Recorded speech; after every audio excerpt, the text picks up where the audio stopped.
بسم اللہ الرحمن الرحیم۔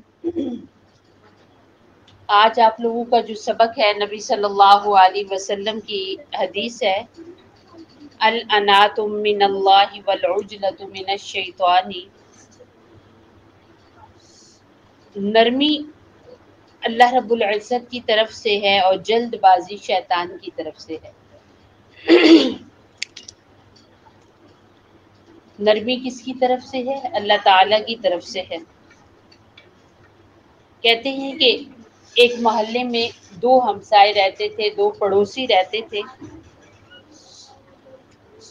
ایک لڑکا بہت ہی لڑائی جھگڑے کرنے والا اور دوسرا بہت ہی اچھا اور سمجھدار تھا۔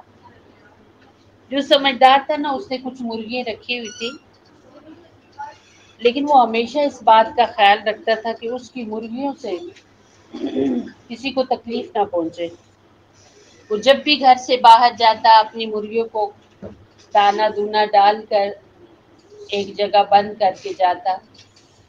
ایک بار ایسے ہوا کہ وہ گھر نہیں تھا تو وہ مرغیاں اپنے پنجروں سے باہر نکل گئی، ساتھ والوں کے گھر میں جا کر کہیں بیٹ کی، کہیں کوئی زمین کھودتی۔ تو ساتھ والے چونکہ بہت شدت پسند اور سخت اور لڑائی جھگڑے والے لوگ تھے، تو ان کا لڑکا جو تھا اس نے خوب گالیاں شالیاں دی، بلکہ ایک مرغی کو بھی مار دیا۔ تو ابھی گالیاں وہ دے رہا تھا، لڑائی جھگڑا چل رہا تھا، تو وہ سمجھدار لڑکا بھی پہنچ گیا۔ تو گھر والوں نے اسے سارے معاملے سے آگاہ کیا کہ اس طرح آپ کی مرغیاں نکل گئی تھی، ساتھ والوں کے گھر میں انہوں نے کچھ خرابی کی، تو یہ ہے کہ یوں جھگڑا ہو گیا۔ اب یہ چونکہ بہت عقل مند اور دھیمی مزاج والا تھا، تو اس نے سوچا کہ لڑائی کرنے والوں سے لڑائی کرنا تو فضول ہے نا، مجھے سمجھداری سے کام کرنا چاہیے، اس لڑکے کو جو بہت سخت قسم کا ہے اسے سمجھانا چاہیے۔ اور پھر یہ سوچ کر وہ انہی کے گھر چلا گیا اور بڑی نرمی سے ان سے جا کر معذرت کی اور کہا کہ آج میں گھر نہیں تھا تو میری مرغیوں نے، میرے ان پالتو جانوروں نے آپ کے گھر میں آ کر کافی خرابی کی اور آپ کو تنگ کیا۔ لائیں میں آپ کا صحن صاف کر دوں، جہاں کہیں سے صحن توڑا اسے بھی ٹھیک کر دوں۔ اب اس نے چونکہ نرمی سے بات کی تو اس چیز کا ان لوگوں پہ اتنا اثر ہوا کہ ان کا جو لڑائی جھگڑا کرنے والا لڑکا تھا اس نے جلدی سے اس سے معافی مانگ لی۔ تو اس سے کیا ہمیں پتہ چلتا ہے کہ کبھی بھی غصے کی وجہ سے کوئی بھی فیصلہ نہیں کرنا چاہیے جب تک انسان دوسروں کی بات سن نہ لے۔ اب دیکھو نا، اس لڑکے کو نبی صلی اللہ علیہ وسلم کی یہ حدیث یاد تھی نا کہ جلد بازی شیطان کی طرف سے۔ اگر یہ بھی جھگڑا کرتا تو بات کہاں سے کہاں تک پہنچتی تھی۔ یہ تھوڑی دیر کے لیے جو جانوروں کو نکالتا تھا اپنے پنجروں سے، وہ بھی پھر بند ہو جاتا۔ بالکل ایسے ہی آپ لوگوں کا آپس میں جھگڑا ہوتا ہے، آپ ایسے غصے میں آ کر گھر میں ماں باپ کو بھی جا کر بتاتے ہیں، جو آپ لوگوں کے بڑے ہیں گھر کے، ان کی الگ سے لڑائی شروع ہو جاتی ہے۔ آپ لوگ ہیں کہ آپ کی نہ ختم ہونے والی لڑائی شروع ہو جاتی ہے۔ تو اگر کبھی کوئی کسی کی بال اٹھا لے یا بال کسی کو لگ جائے یا کوئی بھی ایک دوسرے سے آپ کو مسئلہ ہوا ہے کہ اچھے بھلے کھیل رہے ہوتے ہیں، ذرا سی کسی کو کونی لگ گئی، ذرا سا کسی کو کوئی چیز لگ گئی، کوئی دھکا لگ گیا، وہی جھگڑا شروع، وہی کھیل کا میدان، جنگ کا میدان بن جاتا ہے۔ ایسا کیوں ہوتا ہے کہ آپ فوراً فیصلہ لیتے ہو کہ میں فوراً بدلہ لوں؟ یہ بہت غلط بات ہے، بہت غلط بات ہے۔ اگر کبھی بھی کسی سے کوئی تکلیف پہنچے، کبھی بھی کسی سے کوئی پریشانی ہو آپ کو، تو آپ آگے سے آرام سے بات کرو۔ اس سے کیا ہوگا؟ آپ پڑوسی ہیں، آپ ایک دوسرے کے قریب رہنے والے ہیں، تو آپ کے رشتے سلامت رہیں گے، آپ بڑے اچھے ایک دوسرے کے ساتھ مل جل کے رہیں گے۔ نہیں تو پھر باہر گلی میں تو نکلنا ہی پڑتا ہے نا، جب بھی کوئی لڑائی جھگڑے کے بعد نکلے گا تو ضروری ایک پتھر لے کر مار دے گا، نہیں تو پھر بیل خوب بجا دے گا۔ تو اس لیے آپ سارے بچوں کو یہ چاہیے کہ آپ لوگ کوئی بھی مسئلہ ایک دوسرے کے ساتھ ہو تو اسے فوراً حل مت کرو، تھوڑی دیر چپ ہو جاؤ، ٹھنڈے مزاج سے سوچو۔ غصہ آیا ہوا ہے تو آپ کو پتہ ہے جب غصہ آتا ہے تو اسے دور کرنے کے کتنے طریقے ہوتے ہیں۔ نبی صلی اللہ علیہ وسلم نے فرمایا اگر آپ کو غصہ آ جائے تو آپ کھڑے ہو تو بیٹھ جاؤ، بیٹھے ہو تو لیٹ جاؤ، پانی پی لو، یا پھر اعوذ باللہ من الشیطان الرجیم پڑھ لو۔ یہ سارے اعمال کرنے کے، ان میں سے کچھ بھی کر لو، آپ کا غصہ چلا جائے گا۔ اور جب آپ کو غصہ ہی نہیں رہے گا تو لڑائی نہیں ہوگی۔ تو غصے میں کیا گیا کوئی بھی فیصلہ، کوئی بھی کام، یہ انسان کے اپنے بس اور اپنی طرف سے نہیں ہوتا، شیطان کی طرف سے ہوتا ہے۔ اور شیطان کسی کا سجن نہیں، کسی کا دوست نہیں، وہ دشمن ہے۔ وہ دشمن ہے تو دشمنی کرائے گا۔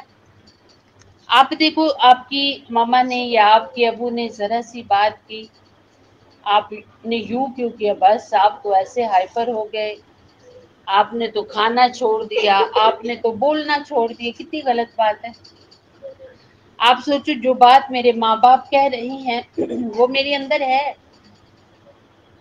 میں ایسا ہی ہوں، میں ایسی ہی ہوں، یہ غلطیاں ہیں میرے اندر۔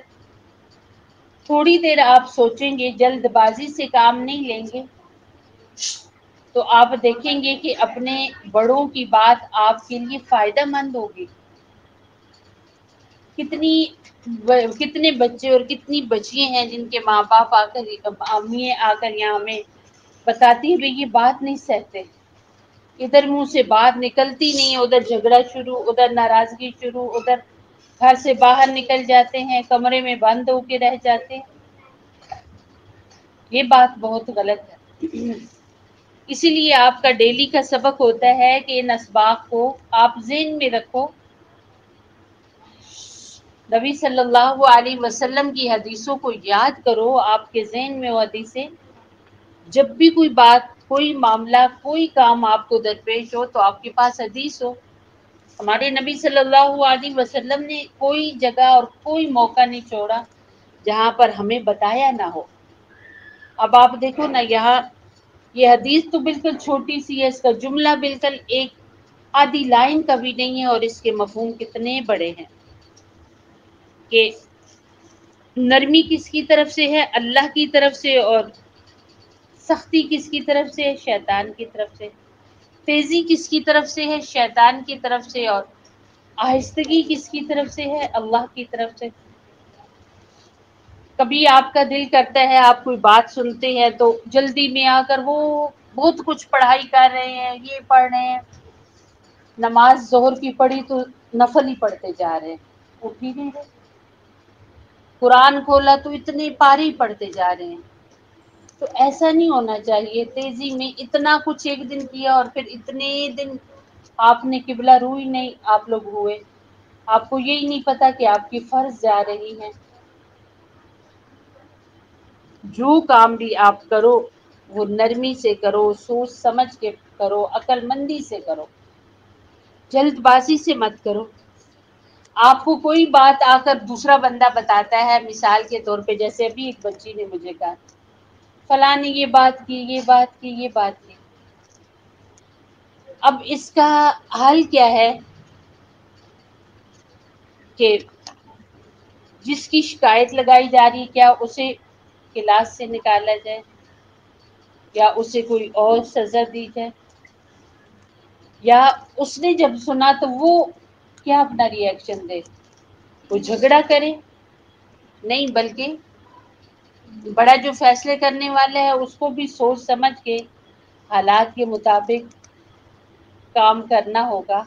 اور جس کی بات ہوئی ہے وہ بھی مت غصے ہو، بلکہ وہ خاموش ہو جائے اور یہ سوچے شاید کہ میری کوئی غلطی ہے جو بڑوں تک پہنچی ہے، تو مجھے وہ غلطی اپنی دور کرنی چاہیے۔ جلد بازی میں کبھی کوئی فیصلہ مت کرو، کبھی کوئی بات مت کرو، کہتے ہیں کہ منہ سے نکلی ہوئی بات وہ بھی واپس نہیں آتی، اور کمان سے نکلا ہوا تیر بھی واپس نہیں آتا۔ آپ نے جو ایک بار بات کر دی نا، وہ آپ کی نہیں رہی، بیگانی ہے۔ تو اس لیے بات کرنے سے پہلے کئی بار سوچو۔ بڑے بزرگ کہتے ہیں نا کہ عقل مند وہ انسان ہے جو بولتا بعد میں ہے، پہلے سوچتا ہے۔ آپ بہت باتیں کرتے ہو، بہت زیادہ بولتے ہو، سوچ سمجھ کے بولا کرو۔ اور جب انسان سوچ سمجھ کے بولتا ہے، وہ زیادہ نہیں بولتا، وہ تھوڑی بات کرتا ہے، اور بنا سوچے سمجھے جو باتیں کرتا ہے وہ بہت بولتا ہے۔ اس لیے آپ لوگ کم بولو، سوچ سمجھ کے بولو۔ اور آپ بار بار یہ بات آپ کو بتائی جا رہی ہے کہ کوئی بھی آپ کی بات ہو، آپ جلد بازی مت کرو۔ آپ اس بات کو بار بار سوچو کہ یہ بات مجھے جو پتہ چلی ہے اس کا کیا حل ہونا چاہیے۔ ایک دن سوچو، دوسرے دن سوچو، آپ دیکھنا اتنا پیارا اس کا حل نکلے گا۔